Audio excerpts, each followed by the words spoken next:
Carmel, you made national news last week because of a publishing deal you signed with HarperCollins. Before we even go into that, there is a very strong Wexford connection, isn't there? There is. Well, I'm a Wexford girl from the Balloch. Went to school in Blackwater, and I'm living in Screen now. So yes, I'm very much a Wexford girl. And had you travelled in the meantime? Yeah. What did you do?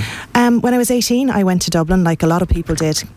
In the early 90s, and I went to work for Aer Lingus and worked with them for nearly 10 years. Yeah. And then I moved into sales and worked with an American multinational for almost 10 years before I moved back home to Wexford a couple of years ago. And what were you doing with Aer Lingus?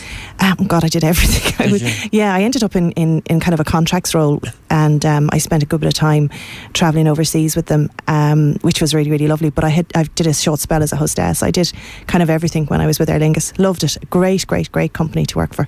Right. And looking at from the other side, I'm going to go on to the main reason you're here. Yes, what was it like working from the business side of an airline? As people get on the plane, even you say you worked a little bit as a hostess, were there times where it was cringe-inducing? Do you know what? When I did a spell working in customer service as a hostess during the time when all the strikes were on, and so there were a few hairy moments, Alan, I have to tell you, where understandably passengers, couldn't get on their flights with children looking to go on holidays, and God, that was difficult. You really earned your money when you stood there wearing the green uniform, chatting to lots of angry people who couldn't get to where they had saved to go for years. I knew, God be good to her, Maeve Binchy. I met her on a couple of occasions, and I used to correspond a little bit with her. She wouldn't have been a great friend or anything, but anytime I met her, I used to love chatting to her. And she said to me, she got her as a journalist. When she'd get on a bus, she would look at everybody in the bus, and she'd even make little stories around them. I'm wondering what their lives were like, or she got on the tube train. What about you when you're on the plane? Did that trigger any impulses in you that would now lead to what you're doing nowadays, which is writing? Well, I wasn't actually writing. When I worked with Aer Lingus, I didn't really do a huge amount of writing. But certainly now, I mean, Maeve Binchy, I would agree with you. She was one of Ireland's greatest storytellers. I think she will be remembered as such for a long, long time. And like her, I do certainly look around me and get inspiration from people that I meet. And, even just listening to the news, and you hear little stories and you think, God, maybe that could make quite a nice story. But do you observe, like what she did when she was on the bus? You would observe? Totally observe, yeah, I would. I'm fascinated by people and by people's stories. Yeah. And also, I always kind of used to enjoy doing this. If I'd go for a drink with my husband, I'd look at other people and I'd say, God, I wonder what's going on in their lives. Yeah, you know the way sometimes you just look at people and you have no idea what's going on with them. And you could be way off the beaten track when you eventually write. If they pop up in one of your books, they could have a completely different life. But whatever way you see them. Absolutely, Alan. You're right. I think we've all got stories, don't we? Like, I think all of us have stuff going on in the background that could be fictionalised into a great story if somebody spoke to you, Right, I want to find out about this book, Beyond Grace's Rainbow, but I have a comment in from a listener who says that they bought your ebook when it was out online a year ago. I loved it, and I'm looking forward to the next one. Was this an ebook of Beyond Grace's Rainbow? Or what? Oh, thank you very much to whoever sent that in. I really appreciate that.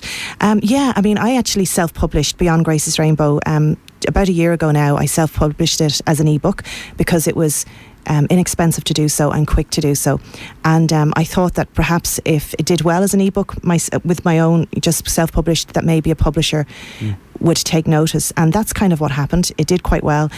It won a book award, and then thankfully HarperCollins then decided that they were interested in it, so they're republishing it. So that listener who were you protected for copyright because it's an ebook? Because my fear would be if somebody, and you're not the first person who's written an ebook I've spoken to, but again, they were copyrighted. You were protected. So if anyone comes along and writes a book, as you say, it's a cheap way of getting it out there. It is, yeah. But how you are copyrighted. Secure are you? Yeah, no, you are copyrighted. And I mean, it's like everything. Once something goes online, of course, you're open to anybody quoting you or plagiarising you. But no, you are copyrighted. And with HarperCollins now in particular, it's wonderful because they're an international publisher, so they're going to really protect me. They've got a department who just looks after the legal side of things, so I don't have to worry about that. I know people are saying, go on, get on with it, ask her about the book, but you see, I wanted to do all that to keep them hooked in. Because, this is lovely chatting. But it's nice to talk a little bit about the person behind the book as well, because we'd heard about the success of the book, but we want to know the fact that we have a Wexford girl who's doing this thing now. This is good, positive story. So now tell us about the book. Tell us about the story. Where did it originate? Or who is Grace? Grace is a young mother. She's a young single mother to a little boy called Jack, and she was adopted herself as a young baby. and her adoptive parents are actually dead, but she has this amazing group of friends, and I really liked looking at that. When I wrote the story, I kind of felt myself that quite often your friends can become your family of choice. You know, you don't have to be blood related, I think, to be family. And you know what they say, you can choose your friends, but you can't choose your relatives. Well, this is it. You know, although I'm lucky, I have an amazing family, so I have to say that loud and clear. But I do have. In fact, my best friend Anne is adopted, and I would think of her as a sister, and I know she thinks of me as a sister. And so that whole idea of that you can be like blood when you're not blood, I do think that's very true. So in this case, Grace, she's a single mum, but she finds out she's got cancer, which is pretty devastating news for her. But her best chance to beat cancer is to get a bone marrow transplant from a family member. So the story really is about her search for her biological family. And that brings her, she lives in Dublin, Grace does, but this search brings her to Wexford as it happens, funnily enough, as I'm a Wexford girl. All my books seem to end up in Wexford somehow or other, but anyhow, it brings her to Wexford, and she's searching for both her mother and her biological father. And of course, it's fiction and it's a novel, so there's 30 years of a secret. Angst, yes, yeah. And so she's got to kind of uncover this web of lies and deceit, whereby a lot of people have been trying to hide who her father and mother really are. Yeah. So that's what the book is really about. When I read about the book, and I have yet to read the book, but I've read several summaries of it and critiques of it, and film jumps out at me big time in this. Yeah. So I hope now you, who was so careful with your ebook and now your publishing deal, have everything secure, because movie is jumping out at me. Oh, Alan, wouldn't that be just amazing? And I would love that. I won't lie, it would be amazing if something like that happened. Like, that's really the dreams, isn't it? It is, yeah. But who knows? And certainly, like, the film rights are covered as well. So I would love it if somebody thought that Grace's story was worth putting. I know.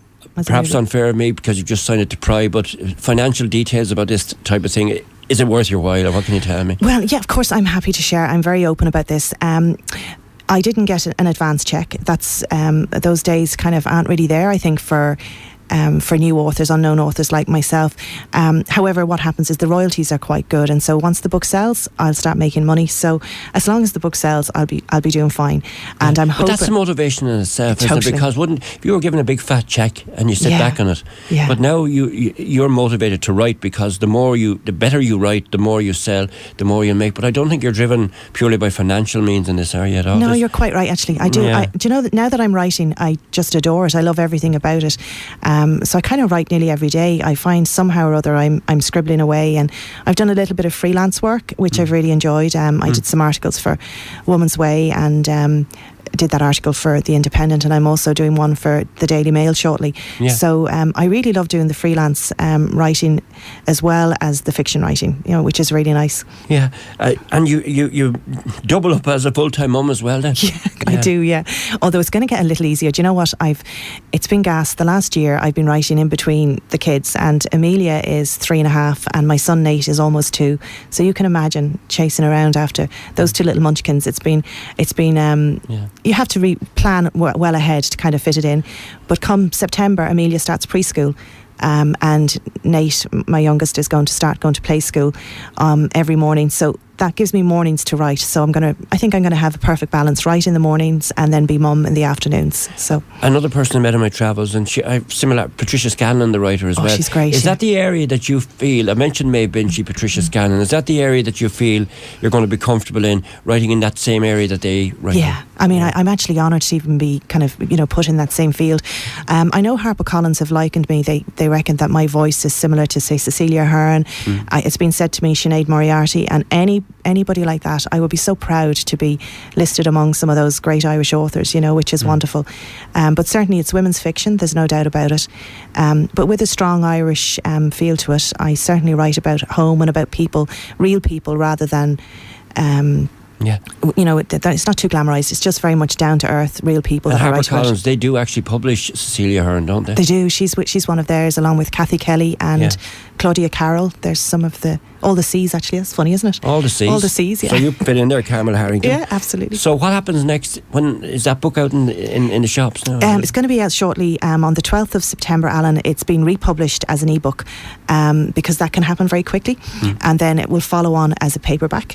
I don't have the date for that, but it will sometime within the next couple of months it will be in paperback, and that will be a major moment for. That's going to be a huge moment for you, isn't it? Stop! I can't wait for that. Just to see it, just actually feel it in my hands and look at it. Have you any involvement in the sleeve of the book or anything? Yeah, I love the cover, the book cover. I'll give you a quick look afterwards, but it's really lovely. I was delighted with it. They really managed to put together a really emotive cover. I think it's very pretty. So I love it. An absolutely brilliant story, Beyond Grace's Rainbow, and the fact that you've linked it into Wexford. John Hegarty is probably up in Gorey at the moment, getting ready to go back to teach in school and saying, Wexford ambassador, have a new one. I would be proud to be. I love Wexford, everything about it. Yeah, listen, the next offering then, what are you going to write about?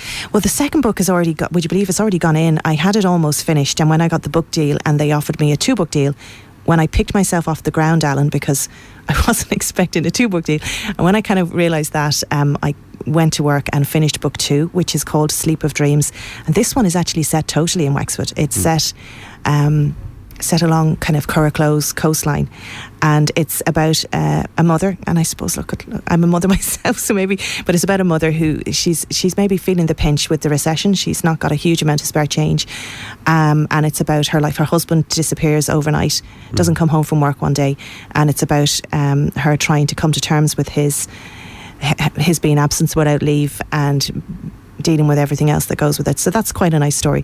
There's also a serial killer on the loose, so so be careful, Corcoran Beach, in that one. But that's book 2, and they're going to get that one out fairly quickly because Beyond Grace's Rainbow has been out already. A lot of people who bought it the first time round have been asking for book 2, so I think by the middle of December that one's coming out. Imagine, for Christmas. Yeah. Love to talk to you in about a year's time and sort of see how things have progressed. Oh, it'd be lovely. We make it a date? I promise I'll come in. I would really love to keep in touch. Thanks, Carmel. Wish you well for the future.